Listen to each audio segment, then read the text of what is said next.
I am Joshua, 28 years old, and my parents threw me out of their house in the middle of the night because my brother blamed me for his divorce. Before I tell you about the terrifying email that exposed his entire sick plan, let me know where you're watching from in the comments. I would love to see where this story is reaching tonight. It was a Tuesday night. I remember that clearly because I had just finished a massive design project for a freelance client, and my eyes were burning from staring at my monitor for 14 hours straight. I lived at home to save money while building my portfolio. I parked my used sedan in the driveway, right behind my older brother Matthew's gleaming black Porsche. Matthew did not live with us. He lived in a massive house in the suburbs with his wife, Hannah. Seeing his car there at 11 at night sent a cold spike of anxiety right through my chest. Something was wrong. I unlocked the front door and stepped into the hallway. The house was dead silent, but all the lights in the living room were blazing. I walked around the corner, shrugging off my jacket, and froze. My father, Robert, was standing by the fireplace. His face flushed a dangerous, dark red. The vein on the side of his neck was bulging against his collar. My mother, Elizabeth, sat stiffly on the edge of the leather sofa, clutching a tissue in both hands. And there, sitting in the armchair with his face buried in his palms, was Matthew. He was shaking. He was actually sobbing. "What happened?" I asked, dropping my keys into the ceramic bowl by the door. The clink sounded like a gunshot in the quiet room. My father snapped his head toward me. He did not ask how my day was. He did not ask if I was okay. He marched straight up to me, his chest heaving, and pointed a trembling finger right at my face. "Get out!" he screamed. The sheer volume of his voice rattled the picture frames on the wall behind me. "Get your things and get out of this house right now. Why would you do that to your brother?" I took a step back, my mind completely blank. "Do what? Dad, what are you talking about? Do not lie to us, Joshua," my father roared. He stepped closer, forcing me to back up against the wall. "Matthew told us everything. He told us exactly what you did with his marriage. He told us about the girl you introduced him to, the lies you covered up, the way you helped destroy his family." I looked past my raging father and stared at Matthew, my older brother, the golden child, the successful corporate manager who could do no wrong. Matthew slowly lowered his hands. His eyes were red, but there were no tears on his cheeks. He looked at me with this hollow, pathetic expression. "Matthew, what did you tell them?" I asked, my voice cracking. "I haven't even seen you in a month." Matthew sniffled and looked at our mother. "Mom, please. I can't look at him right now. My whole life is falling apart. Hannah is filing for divorce, and he is the reason." My mother finally stood up. I looked at her, desperately hoping for a shred of reason. I wanted her to ask me for my side of the story. I wanted her to be the mother I thought she was. Instead, she stared at me with pure, unadulterated disgust. It was a look you give a cockroach on the kitchen floor. "I have nothing to say to you, Joshua," she said, her voice ice cold. "You are completely rotten. Your brother is losing his wife. He might have to fight for custody of the dog. And his entire life is in ruins because of your sick jealousy." "Mom, this is not true. Please just listen to me," I begged, holding my hands out. "I don't even know what he is talking about. Who did I introduce him to? What girl?" "Stop talking," my father bellowed. Before I could even brace myself, my father grabbed me by the collar of my shirt and shoved me toward the front door. "I am not listening to your poison anymore. You are out of this family. Get out." He threw the front door open. The cold night air hit my face. Before I could process the physical shock, my father turned around and stormed down the hall toward my bedroom. I heard the sound of drawers being ripped open. I heard plastic bins crashing against the hardwood floor. "Dad, stop. My work stuff is in there," I yelled, running after him. My mother stepped into the hallway, physically blocking my path. She pushed her hands against my chest. "Do not go in there. You do not live here anymore." A minute later, my father emerged carrying a massive load of my clothes, my chargers, and my expensive work laptop. Without hesitating, he walked out the front door and threw everything onto the damp grass of the front lawn. My shirts scattered across the dirt. I heard the sickening crack of plastic as my laptop hit the edge of the concrete walkway. "No!" I screamed, dropping to my knees on the wet grass. I frantically grabbed my laptop, praying the hard drive was intact. This machine was my entire livelihood. My hands were shaking so violently I could barely zip it into my backpack. My father stood on the porch, glaring down at me. "Do not ever come back here. If you step foot on this property again, I will call the police and have you arrested for trespassing." He slammed the door shut. The deadbolt clicked. I knelt there on the dark lawn, surrounded by my scattered belongings. The sprinklers from the neighbor's yard were ticking in the distance. I looked up at the living room window. Through the blinds, I saw Matthew standing there. He wasn't crying anymore. He was just watching me. I shoved my clothes into garbage bags I found in my trunk. I threw my ruined electronics into the back seat. I got into my car, gripping the steering wheel so hard my knuckles turned white, and I drove away. I drove aimlessly down the empty streets of our suburban neighborhood, the streetlights flashing over the dashboard, wondering how 28 years of family history could be erased in less than 10 minutes. I truly believed that being discarded like actual garbage by my own parents was the worst thing that could ever happen to me. I was wrong, because what I did not know that night was that Matthew had not just panicked. He had executed a deliberate, calculated hit on my life. And 1 month later, an email would arrive that would blow his entire sick charade wide open. I spent that first night parked in a brightly lit gas station parking lot, terrified to close my eyes. By morning, my phone battery was at 4%. I called the only person I knew would pick up, my best friend, Carter. Carter lived in a cramped, one-bedroom apartment near the highway. When I showed up at his door carrying 2 black garbage bags and a backpack, I did not have to say a word. He took one look at my bloodshot eyes and my wrinkled clothes, grabbed the bags out of my hands, and pointed to his worn-out brown sofa. "Sit down," Carter said. He handed me a glass of cold water. "Tell me what happened." When I explained everything, Carter just sat there, shaking his head. He knew my family. He knew Matthew was the golden child, the son who got the expensive college fund while I had to take out student loans. He knew my parents worshipped the ground Matthew walked on because he was an executive and drove a Porsche. But even Carter was shocked by the sheer cruelty of it. "They didn't even ask you one question?" Carter asked, his brow furrowed in disbelief. "Not one," I said, staring at my shaking hands. "They just tossed me out, like I was nothing." I slept on Carter's couch for 4 days. The apartment smelled faintly of stale pizza and cheap laundry detergent, but it was safe. Every morning, I woke up with this crushing weight on my chest, hoping it was all a nightmare. I would immediately check my phone, expecting a text from my mom saying she was sorry, or a missed call from my dad asking me to come back and explain. Nothing. The silence from them was deafening. On the 5th day, I tried to call my mother. The call went straight to voicemail. I tried my father. Straight to voicemail. They had blocked my number. I sat on the edge of Carter's couch, the phone heavy in my hand, feeling a hot wave of humiliation wash over me. I was their son, and they had erased me with the push of a button. I could not accept it. I needed to see them.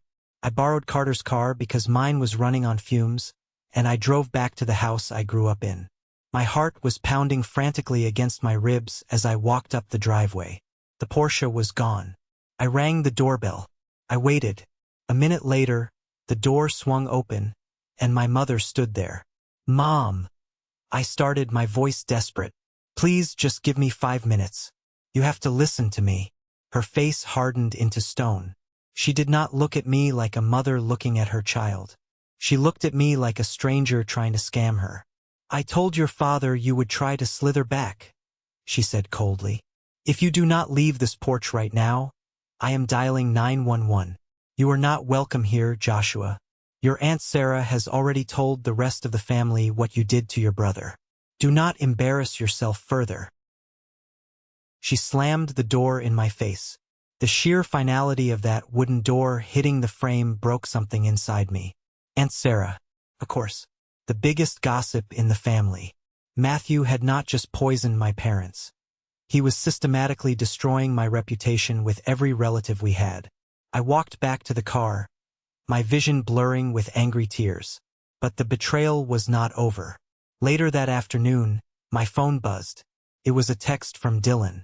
Dylan and I had been close friends since high school, and he was also a buddy of Matthew's. I opened the message, expecting support. Instead, the words on the screen made my stomach drop. "Don't ever contact me again, man. Matt told me everything. I can't believe you would set him up with some random girl and help her hide from his wife. You ruined his marriage. You're sick. We are done." I typed out a furious reply. "Dylan, you know me? I didn't do anything. He is lying. Message not delivered." Dylan had blocked me too. Matthew was burning my bridges one by one, watching the flames from a safe distance. He had completely isolated me. I had no family, no extended relatives, and now my oldest friends were turning their backs on me. I was a social pariah, cast out for a crime I didn't even understand. But I was done crying. Sitting in Carter's dark apartment that night, eating cold noodles from a takeout box, a deep, bitter realization settled over me. I was not going to win them back by begging. I was not going to get my family to love me by showing them how much they hurt me. They did not care. I needed to know the exact details of the lie Matthew told. I needed to know who this mystery woman was. And I needed to survive. The next morning, I moved out of Carter's place. I found the cheapest, most rundown studio apartment in North Austin. The landlord, Mr. Charles, was a grumpy man who demanded 2 months of rent in cash up front. I handed over almost my entire savings, leaving me with exactly $42 to my name. The studio was tiny. The floorboards creaked, the pipes groaned, and the single window looked out over a dumpster. But the door had a deadbolt. I locked it, sat on the bare mattress on the floor, and opened my cracked laptop. I had to fix this. I had to find out the truth. And I had to start making money before I starved. I spent the next 3 weeks operating like a machine. I woke up at 6 in the morning, drank cheap instant coffee, and glued myself to my cracked laptop. I sent out hundreds of applications for freelance design work. My survival depended entirely on my ability to keep my head down and ignore the gaping hole where my family used to be. Mr. Charles, the landlord, knocked on my door on the exact day rent was due, tapping his thick gold ring against the cheap wood. He did not care about my sob story. He wanted his cash. The pressure of the ticking clock forced me to work harder than I ever had in my life. I barely slept. I ate generic canned soup. I wore the same 3 shirts. Eventually, the relentless grinding paid off. I landed a massive contract with a marketing firm run by a man named Mr. Gray. Mr. Gray was a no-nonsense CEO who valued fast, high-quality work over corporate politics. I delivered a branding package 3 days ahead of schedule. He called me personally, his voice booming through the phone speaker. "Joshua, this is excellent work. My team loves it," Mr. Gray said. "I know you're freelancing right now, but I want to offer you a full-time remote position. Good salary, full benefits. You earned it." When I heard the word salary, I actually had to grip the edge of my cheap desk to keep from falling out of my chair. It was a lifeline. It was stability. For the first time in a month, I felt a genuine spark of hope. I accepted the job immediately. I was finally standing on my own 2 feet. But the ghost of my brother's lie still haunted me. I could not move on until I knew the truth. Through a mutual acquaintance who hadn't completely cut me off, I finally managed to find out the name of the woman Matthew had blamed for his divorce. Her name was Chloe. She was a physical therapist who worked at a clinic near Matthew's corporate office. I tracked down her social media and sent her a direct message. I explained who I was and asked if she would just meet me for coffee. To my surprise, she agreed. We met at a small cafe downtown. Chloe was a sharp, professional woman in her early 30s. She sat across from me with a defensive posture, holding her iced latte tightly. "I only agreed to meet you because I want this insane rumor to stop," Chloe said flatly. Your brother is out of his mind. I have never had an affair with him. He told my parents that I introduced you to, and that I helped cover up the relationship, I explained, watching her reaction closely. Chloe let out a harsh, bitter laugh. Introduced us? Joshua, I have never met you in my life until today. And as for Matthew, he was a patient at my clinic for a shoulder injury 6 months ago. That is the extent of our relationship. I am happily engaged. She pulled out her phone and slid it across the table. She showed me pictures of her fiancé, a tall guy with a beard. Then, she pulled up her work schedule and a few emails. She proved to me, beyond a shadow of a doubt, that during the weekends Matthew claimed they were sneaking away together. She had been out of state at a medical conference. She had an ironclad alibi. He is using my name because I was convenient, Chloe said, taking her phone back. I was a female professional in his orbit. He probably thought I wouldn't fight back. But I will sue him for defamation if he keeps this up. I thanked her and walked out of the coffee shop with my mind racing. The cold air hit my face, but I barely felt it. If Chloe was completely innocent, that meant Matthew had not just made a panicked mistake. He had not just gotten caught in a misunderstanding and thrown out the first name he could think of. He had deliberately fabricated an entire fake affair. He picked a random woman from his clinic, and he picked his own little brother to be the scapegoat. Why? Why go through all the trouble to invent a fake mistress and blame me for it? The answer hit me like a physical punch to the gut. He was hiding the real mistress.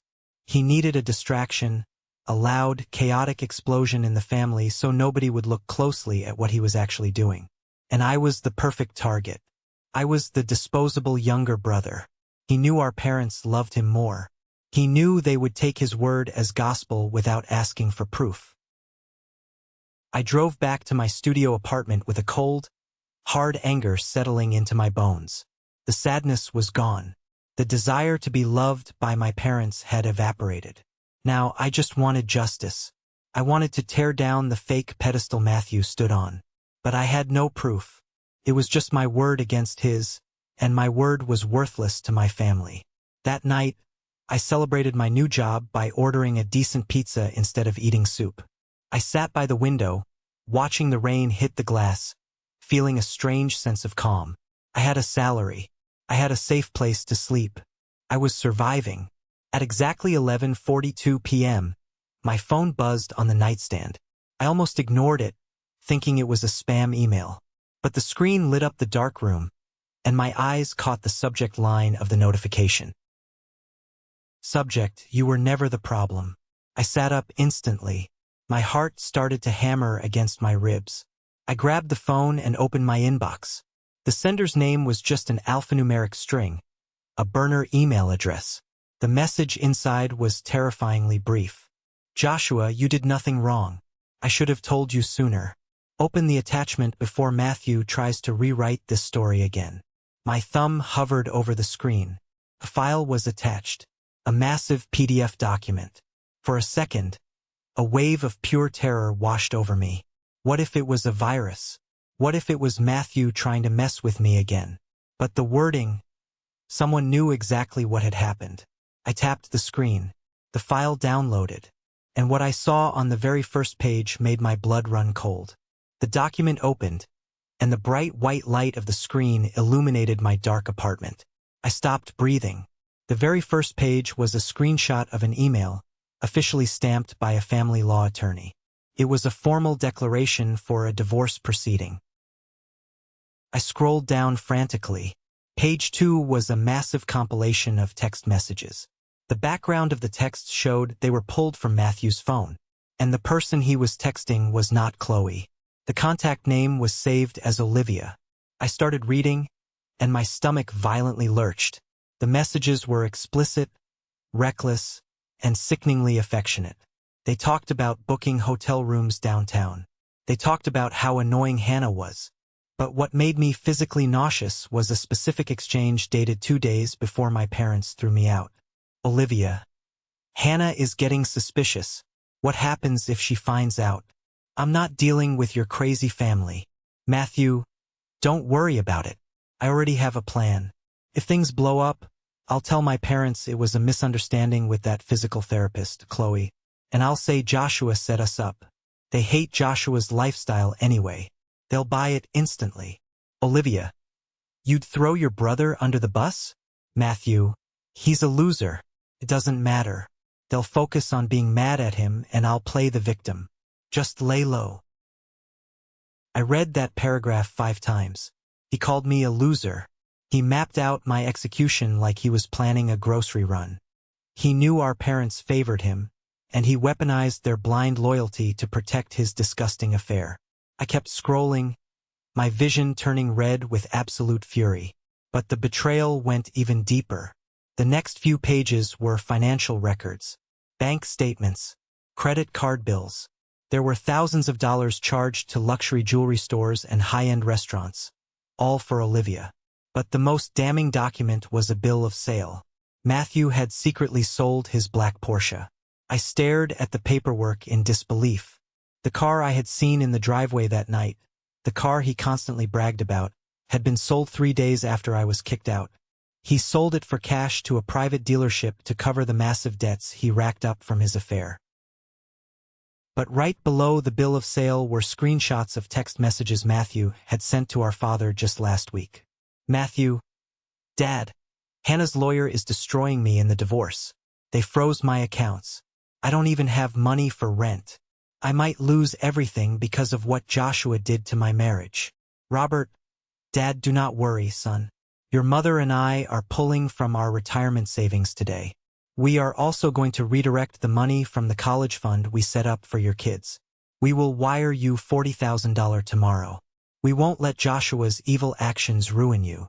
My jaw clenched so hard my teeth ached. A cold, surgical rage washed over me. Matthew was not just using me to hide his mistress. He was using my exile to actively scam our parents out of their life savings. He sold his luxury car to pay off his mistress's debts, then cried poor to our father, blaming me to steal their money. And my parents, in their infinite stupidity and bias, handed him their retirement cash without asking a single question. I reached the bottom of the PDF. There was a final note typed at the bottom of the last page. I found his backup phone in the guest room. I saw everything. I am so sorry I stayed quiet, Joshua. I was just trying to protect myself and get my ducks in a row with my lawyer. He took everything from you. It's time to take it back. Let's meet. Below the note was an address for a diner on the outskirts of town and a time. 9 a.m. tomorrow. The sender wasn't a stranger. It was Hannah, Matthew's wife. I did not sleep a single second that night. I sat at my cheap desk, staring at the wall, listening to the hum of the refrigerator. The sadness was entirely gone. The boy who cried on the front lawn was dead. The man sitting in that chair was dangerous. The next morning, I put on my best button-down shirt. I drove to the diner. The bell above the door jingled as I walked in.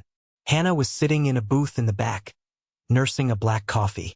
She looked exhausted, with dark circles under her eyes, but her posture was rigid and determined. I slid into the booth across from her.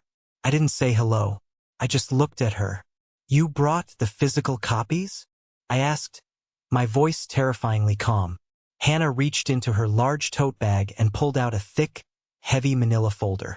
She slid it across the sticky Formica table. Everything is in there, Hannah said quietly. The texts with Olivia, the car sale, the wire transfers from your parents.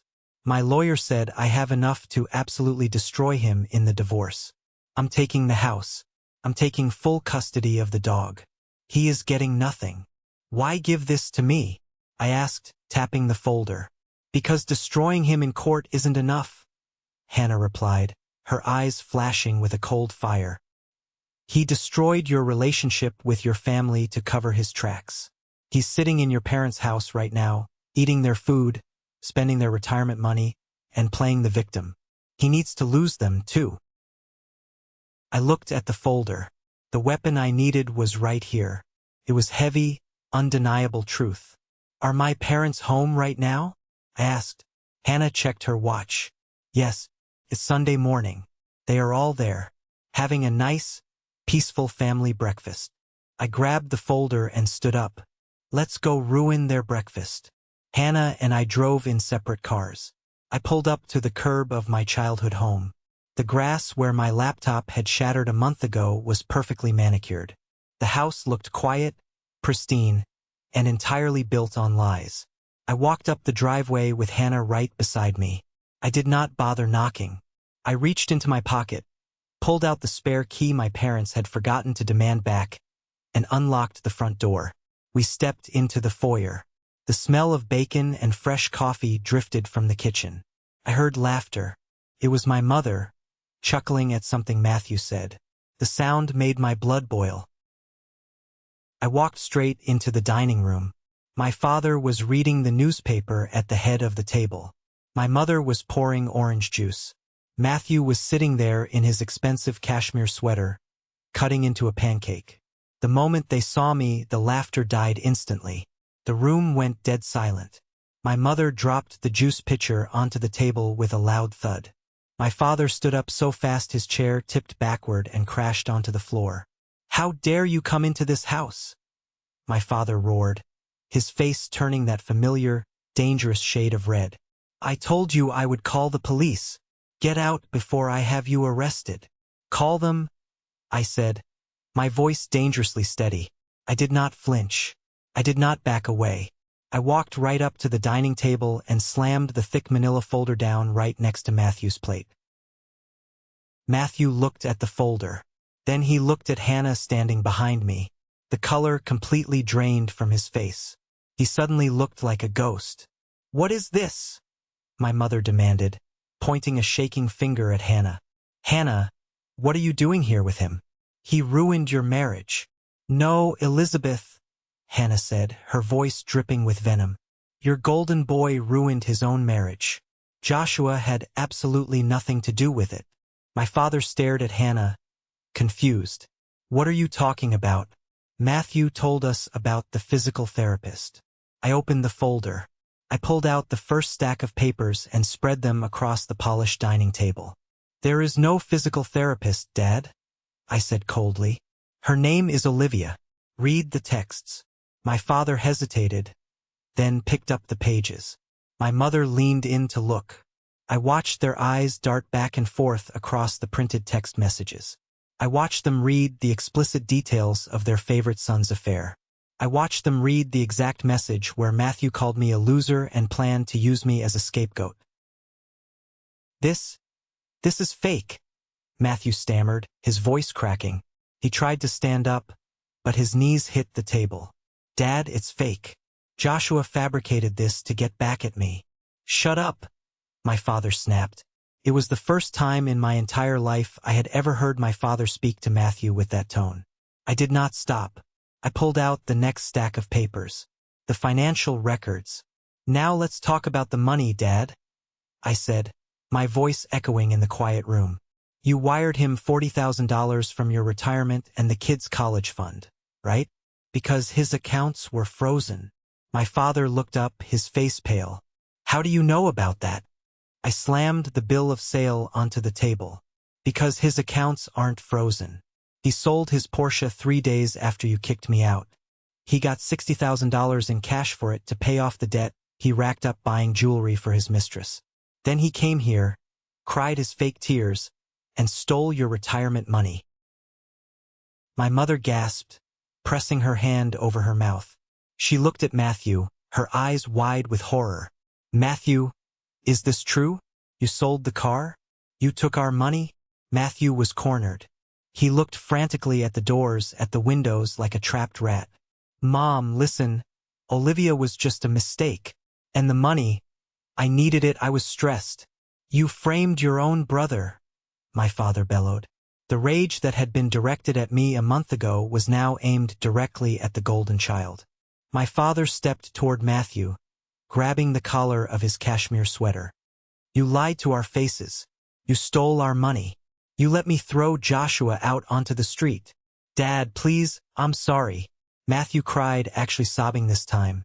Real tears. But it was too late. My father dragged Matthew out of his chair.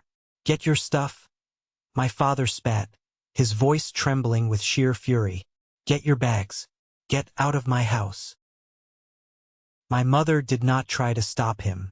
She stood there, completely paralyzed by the realization of what she had done.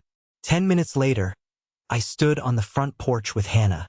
We watched as my father physically threw Matthew's expensive suitcases out the front door. They tumbled down the steps and landed on the exact same patch of grass where my broken laptop had landed. Matthew stood on the lawn, crying, humiliated, holding a single bag. He looked up at my parents standing in the doorway. Then he looked at me. "Joshua, please say something," Matthew begged, his voice pathetic and weak. "Tell them to stop. We're brothers." I looked at him standing in the dirt. I felt absolutely nothing. No pity, no sadness, just closure. "Now you know how it feels," I said. I turned my back, walked to my car, and drove away. This is a moment that changed everything, when I finally regained control of my life. Thank you for your patience in getting this far. You are amazing. Please like the video and leave a comment below to let me know you've been with me. This will not only help more people find this story, but also let me know that my experiences are meaningful to someone. Your support is the biggest motivation for me to continue sharing the rest of this journey. The satisfying crash of Matthew's life hitting rock bottom was loud. But people like my brother do not just walk away quietly when their fake world collapses. They claw at whoever is closest. And 2 days later, he tried to claw at me. It was a Tuesday evening. I was sitting at my desk in my studio apartment, finalizing a design project for Mr. Gray. I had just received an email confirming that my first real salary paycheck had been deposited into my account. I was finally breathing easy. Then, a heavy, frantic pounding started at my door. I looked through the peephole. It was Matthew. He looked like a complete wreck. His hair was greasy. His expensive clothes were wrinkled, and he had dark, bruised-looking bags under his eyes. I opened the door, leaving the chain lock attached. "What do you want?" I asked flatly. "Josh, let me in," Matthew pleaded, pushing his face near the crack in the door. "Dad cut off my credit cards. Hannah kicked me out of the house. Olivia won't answer my calls now that the money is gone. I have nowhere to go. Let me crash here." I stared at him. The sheer audacity of this man was breathtaking. He had manipulated our parents into throwing me away like trash, and now that his lies had blown up in his face, he expected me to save him. "You are not coming in here," I said calmly. "Go stay at a hotel." "I don't have any money," Matthew yelled, his voice cracking with desperation. "Mom and Dad won't even answer the phone. You have to help me, Joshua. I'm your brother. You owe me." "I owe you nothing," I replied. "You made your choices. Now live with them." I went to shut the door. Suddenly, Matthew's demeanor flipped. The pathetic begging vanished, replaced by a vicious, unhinged anger. He shoved his foot into the doorframe, preventing me from closing it.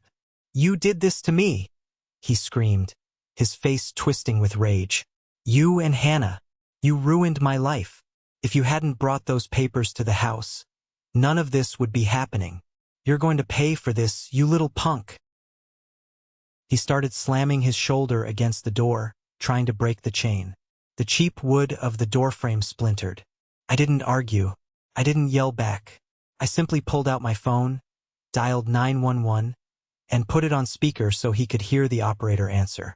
"Yes, I need police assistance at my apartment immediately," I said clearly. "There is an aggressive man trying to break down my door." Matthew's eyes went wide. He pulled his foot out of the doorframe and backed away down the hallway. "You're crazy. You're calling the cops on your own blood?" he yelled, before turning and sprinting toward the stairwell. I shut the door and slid the deadbolt into place. My hands were shaking, but not from fear. It was the adrenaline of finally setting a hard, impenetrable boundary. 15 minutes later, Officer Nathan arrived. He was a tall, calm veteran officer. I let him inside, showed him the splintered doorframe, and handed him my phone. I let him listen to the 3 voicemails Matthew had left me while running away, voicemails filled with unhinged screaming and threats. "I want a restraining order," I told Officer Nathan, looking him dead in the eye. Officer Nathan nodded, writing down the details in his notepad. Given the property damage and the recorded threats, we can expedite a protective order. He won't be able to come within 500 feet of you, your home, or your workplace. If he does, he goes straight to jail. Filing that police report was the final nail in the coffin of my past life. Within 48 hours, the legal paperwork was served to Matthew. He was officially barred from my existence. But the fallout wasn't just limited to Matthew. A week later, I received a long text message from my mother. It was a massive block of text, filled with crying emojis and overly dramatic language. "Joshua, honey, we are so devastated."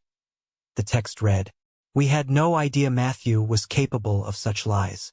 Your father and I are heartbroken over the money we lost, and we miss you so much.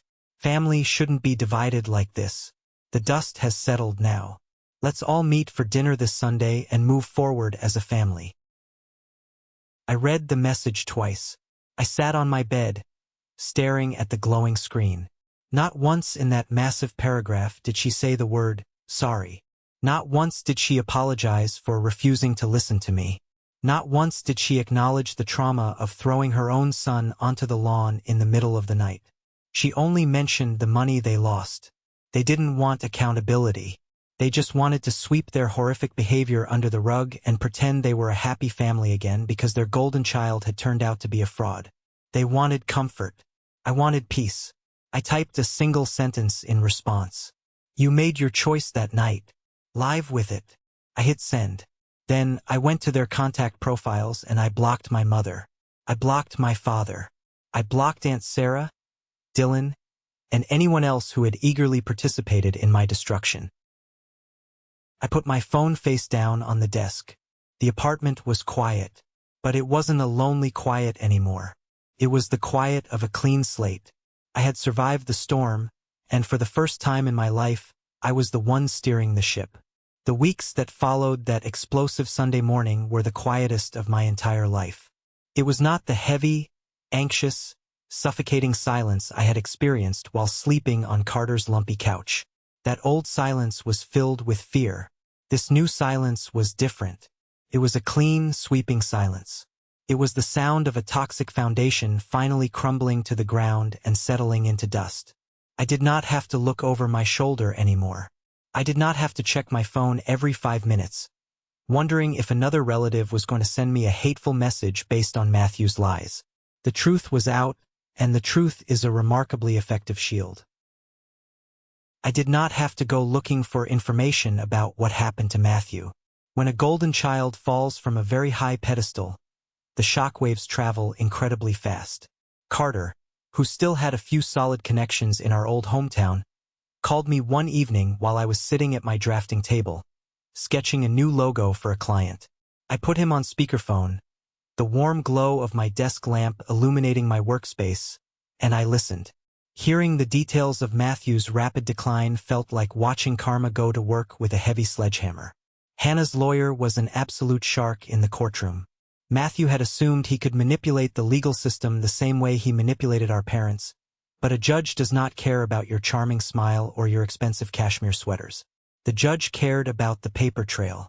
Because Matthew had deliberately drained their joint accounts to fund his secret affair with Olivia, and because he had actively tried to hide assets by selling his black Porsche for cash right before the divorce filings hit, the court showed him absolutely zero mercy.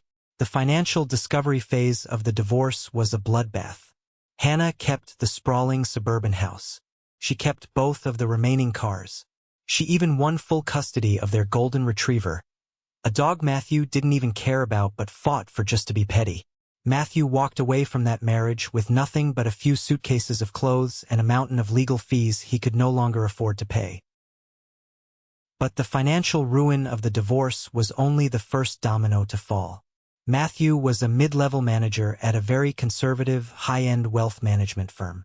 He prided himself on his pristine corporate image. He always wore tailored suits, schmoozed with the right executives, and projected an aura of absolute perfection. But you cannot keep a loud, chaotic public meltdown a secret forever. Between the messy divorce proceedings, the rumors flying around town, And the official police report I filed for the protective order when he tried to break down my door, his firm's human resources department caught wind of the situation. They launched an internal review. Corporate investigators started digging into his emails and his expense reports. They found out he had been using his corporate expense account to buy expensive lunches and book downtown hotel rooms for Olivia, fraudulently claiming they were client meetings. In the corporate world, stealing company money to fund an affair is an immediate death sentence. They fired him on a Tuesday morning. He didn't even get a severance package.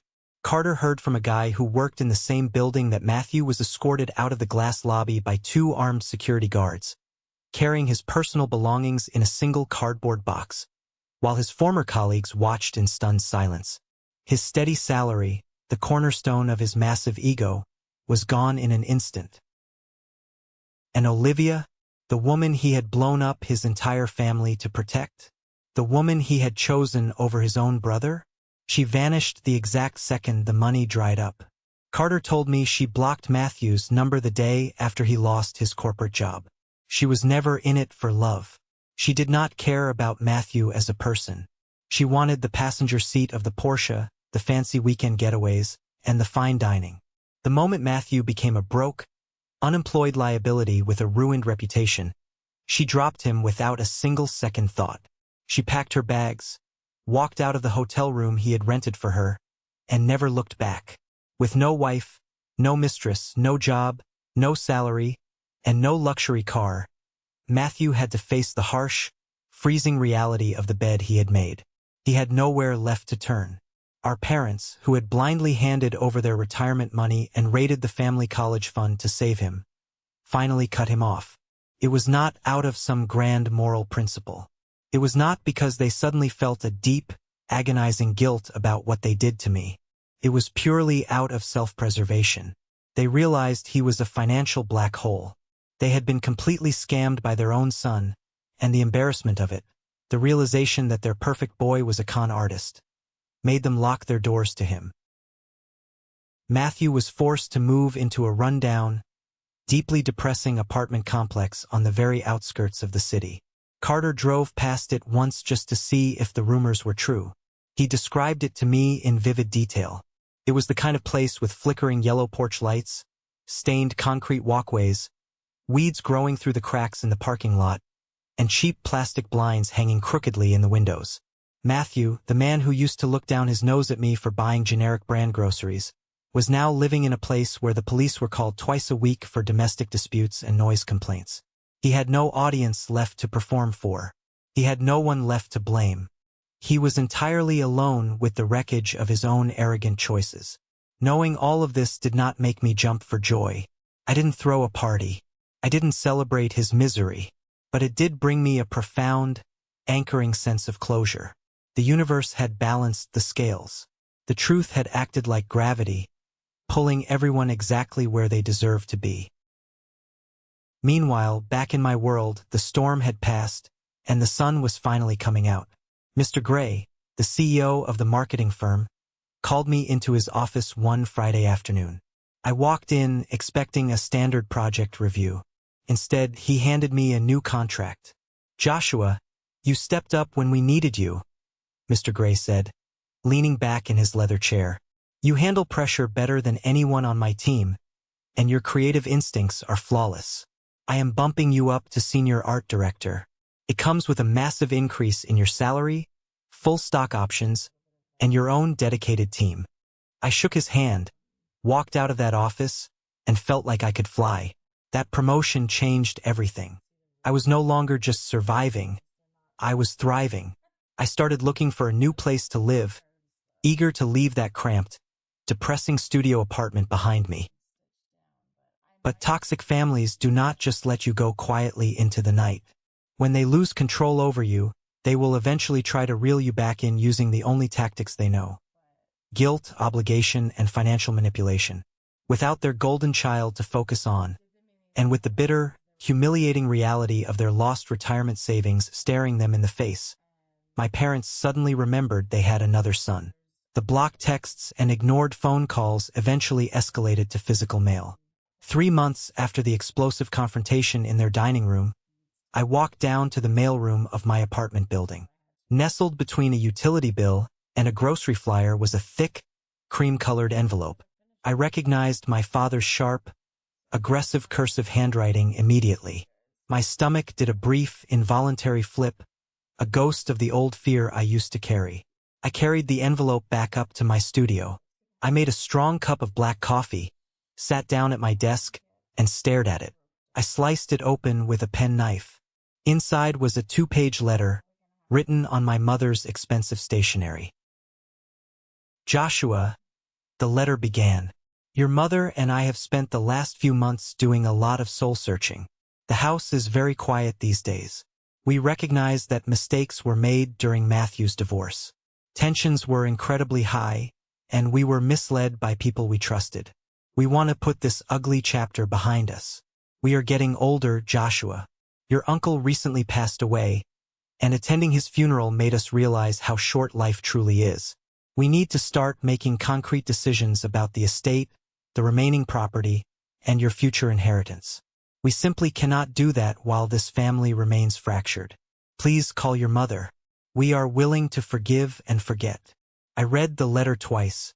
I sat back in my chair, looked at the ceiling, and actually let out a dry, hollow laugh that echoed in the small room. It was an absolute masterpiece of emotional manipulation. Mistakes were made. Notice how there was no "I made a mistake" or "we were wrong." The passive voice did all the heavy lifting to avoid taking any real, personal accountability. We were misled. They were still pushing the blame entirely onto Matthew, refusing to acknowledge their own vicious actions. They refused to admit that they were the ones who physically threw my belongings onto the lawn. They were the ones who looked at me with disgust. They were the ones who refused to let me speak a single word in my defense. And the absolute kicker, the most insulting part of the entire letter, was the dangling carrot of the inheritance. My father knew I had struggled financially in the past. He thought he could buy my forgiveness by hinting at a payday. He thought I was still that terrified, broke 28-year-old kid kneeling on the wet grass, begging for scraps of their approval. He thought he could wave a check in my face and erase the trauma they inflicted on me. He didn't know that my life had completely changed. He didn't know about my promotion. He didn't know that my new salary was more than enough to live incredibly comfortably. I didn't need a single dime of his conditional, toxic, blood-stained money. I would rather be broke for the rest of my life than accept a financial inheritance that required me to surrender my dignity. I took the thick, cream-colored pages, stacked them neatly, tore them perfectly in half, and dropped them straight into the trash can. I did not write an angry reply. I did not call to yell at them. I let the absolute silence be my final answer. They wanted a relationship with me now because their preferred option had turned out to be a total fraud.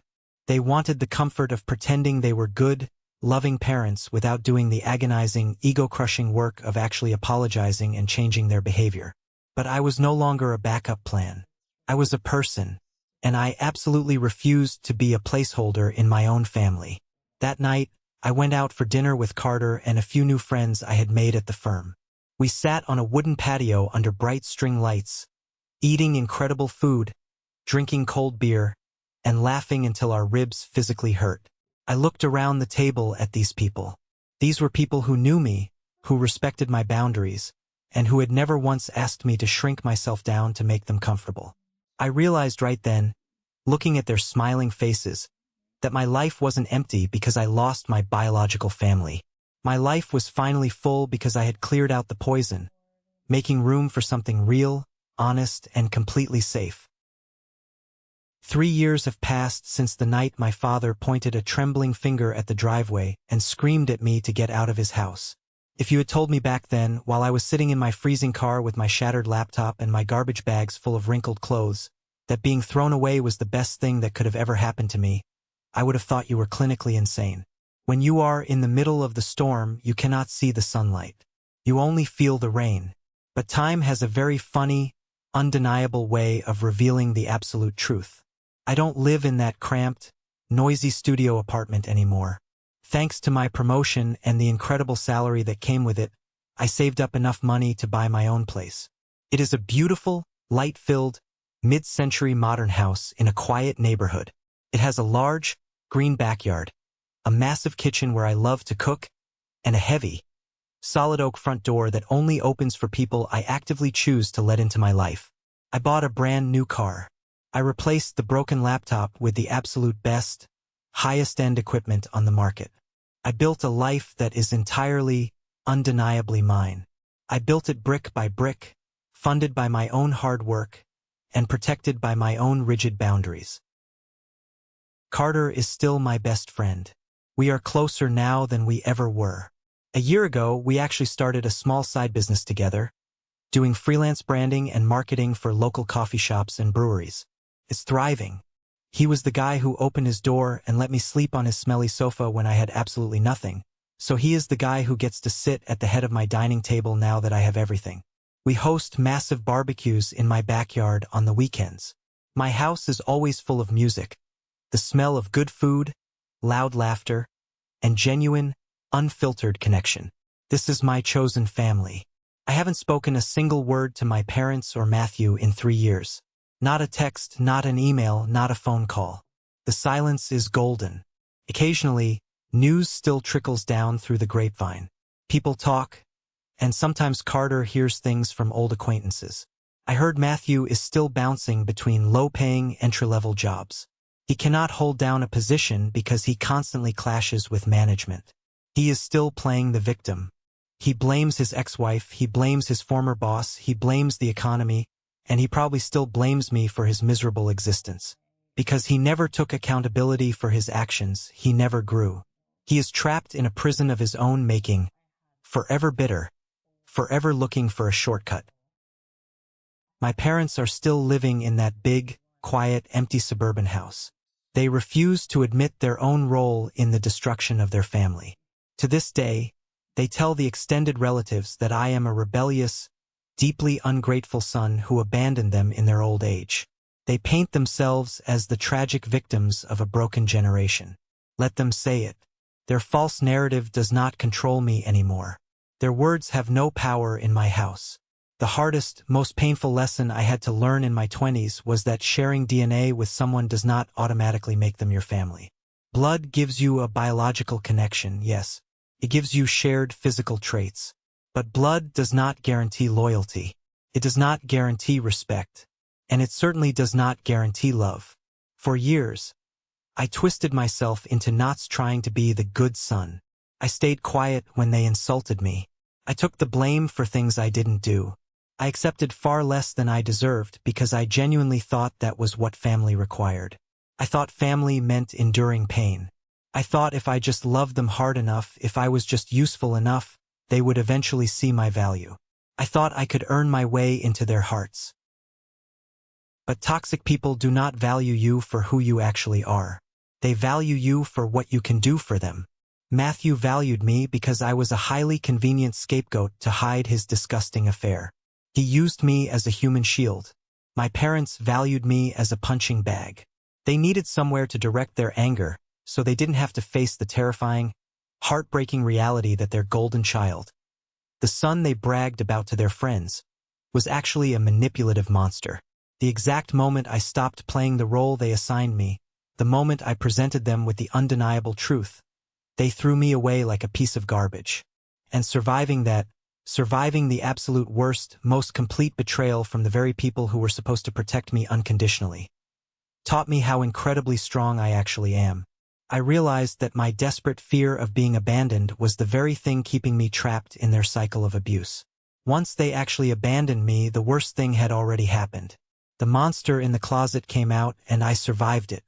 The fear was completely gone. And underneath that fear was a relentless, unshakable, burning drive to succeed on my own terms. You do not have to endure emotional abuse just because the person hurting you shares your last name. You do not have to attend every single argument you are invited to. You do not have to accept a fake, poorly worded apology that lacks any sign of changed behavior.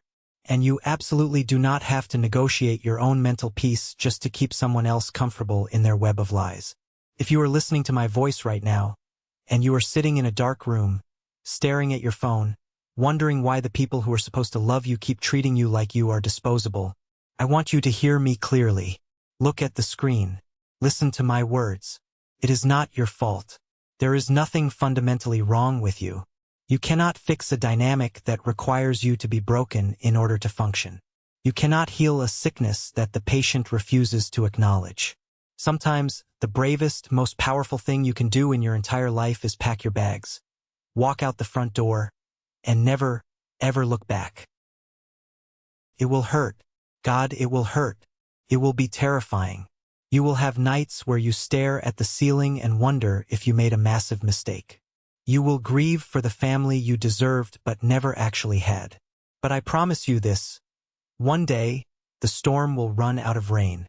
You will wake up in a life that is completely, beautifully peaceful. You will look around at the home you built with your own two hands, the friends you intentionally chose, and the profound respect you demanded from the world, and you will realize that walking away was the exact moment your real life finally began. Before we wrap up this video, I want to take a moment to step back from the story and talk directly to you about the deeply important lesson hiding inside these events. What happened to me is a textbook, extreme example of the golden child and scapegoat dynamic. In highly toxic or narcissistic family systems, the parents often choose one child to project all their hopes, dreams, and impossible standards of perfection onto. That is the golden child. In my family, that was Matthew. The golden child can do absolutely no wrong, and their mistakes, no matter how severe, are always excused, covered up, or blamed on someone else. But to maintain that fragile illusion of absolute perfection, the family system requires a scapegoat. They desperately need someone to carry the blame, the shame, and the harsh consequences for the family's deep-rooted dysfunction. If you identify with my role in this story, if you have always been the one blamed for everything that goes wrong, I need you to internalize something crucial today. Being the family scapegoat has absolutely nothing to do with your actual character or your worth as a human being. You were not chosen for this role because you are bad, weak, or unlovable. You were chosen because you are strong enough to carry the massive emotional weight they refuse to carry themselves.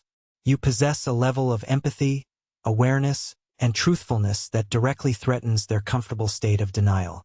The hardest truth to accept on this healing journey is that you cannot heal a toxic family system from the inside by simply loving them harder.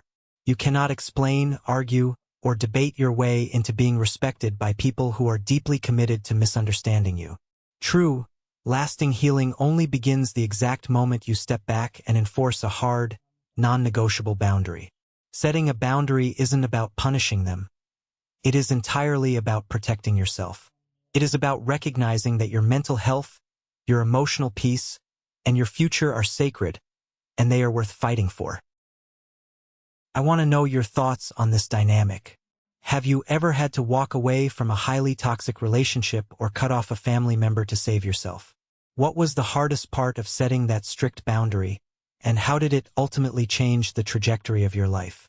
Please share your experiences in the comments section below.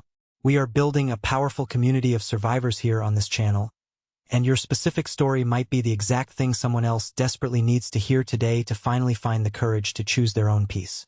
If you don't feel comfortable sharing the private details of your story, but you found value in this lesson and resonate with what I've said, simply drop the word "good" in the comments so I know this message reached you. Thank you so much for being here, for taking the time to listen, and for continuing to support this channel. Remember, your peace is priceless. Never let anyone convince you otherwise. I'll see you in the next video.